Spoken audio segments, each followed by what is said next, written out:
چې د ټول ملک سړی خواره پکې په امن ناست دي دې ته په کم دلیل دنیا اسلام آباد وایي.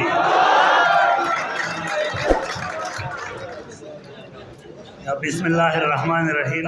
د غزل نه مخکې یو څو شعرونه ووایم چې د قام بچو ته مې د قام دردونه څه معلوم دي. د قام بچو ته مې د قام دردونه څه معلوم دي. زما د قام دشمن ته ځکه زنده باد وایي. د قام بچو ته مې د قام دردونه څه معلوم دي. زما د قام دشمن ته ځکه زنده باد وایي. او چې د ټول ملک سړی خواره پکې په امن ناست دي چې د ټول ملک سړی خواره پکې په امن ناست دي دې ته په کم دلیل دنیا اسلام آباد وایي. او بدرې شعر نور دي چې په وطن دوستو کې مشمار چې کېږي نه دي کېږي. په وطن دوستو کې مې شمار چې کېږي نه دی کېږي. خدا زما په سر گزار چې کېږي نه دی کېږي. په وطن دوستو کې مې شمار چې کېږي نه دی کېږي. خدا زما په سر گزار چې کېږي نه دی کېږي. او قام را بیدار کوي نور د سر د خامار وچقوي. قام را بیدار کوي نور د سر د خامار وچقوي. ټول رضا د تور خامار چې کېږي نه دی کېږي. قام را بیدار کوي نور د سر د خامار وچقوي. ټول رضا د تور خامار چې کېږي نه دی کېږي. او اوس خلک سر نه بوري بس خو ته پټکې ته وهي. اوس خلک سر نه بوري بس خو ته پټکې ته وهي. دا سپکاوی د دروند دستار چې کېږي نه دی کېږي.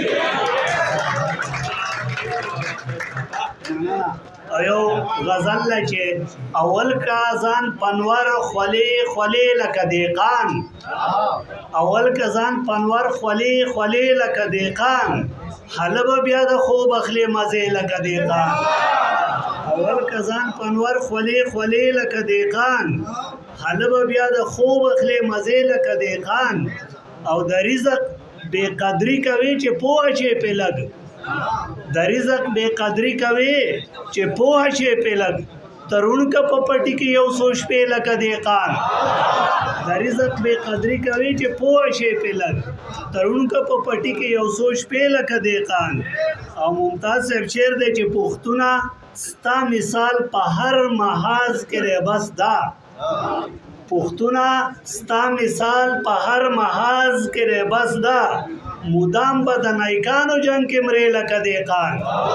پښتونه ستا مثال په هر محاذ کې دی بس دا. مدام به د نایکانو جنگ کې مرې لکه دیقان. او بیغمه د غرمې د ونې سوري توده. بیغمه د غرمې د ونې سوري توده. د ژوند نه داسې خوند اخیستی شي لکه دیقان. او شعر دی چې یارۍ دوستۍ خپلوۍ کې دا قصه کړه وظیفه. اجز صاحب یارۍ دوستۍ خپلوۍ کې دا قصه کړه وظیفه. چې دلته کې به دومره پیټي وړې لکه دیقان.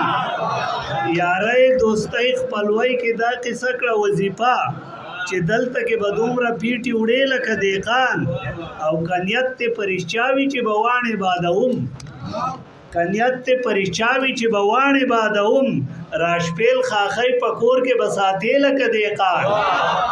او شعر دی شمله به مې د فخر نشوه هسکه تر اسمان.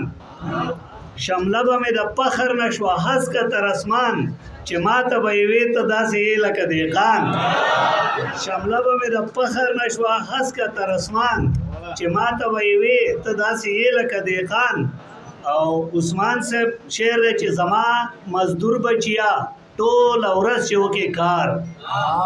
زما مزدور بچیا ټول ورځ چې وکې کار. ماښام داسې زرې زرې راځي لکه دیقان. زما مزدور بچیا ټول ورځ چې وکې کار. ماښام داسې زرې زرې راځي لکه دیقان. او مختار چې وریځ دا دهشت ګوره او تنکې په سلبچي. وریځ د دهشت ګوره او تنکې فصل بچي. چې ګورې نو بیا قیس زړګی خورې لکه دیقان.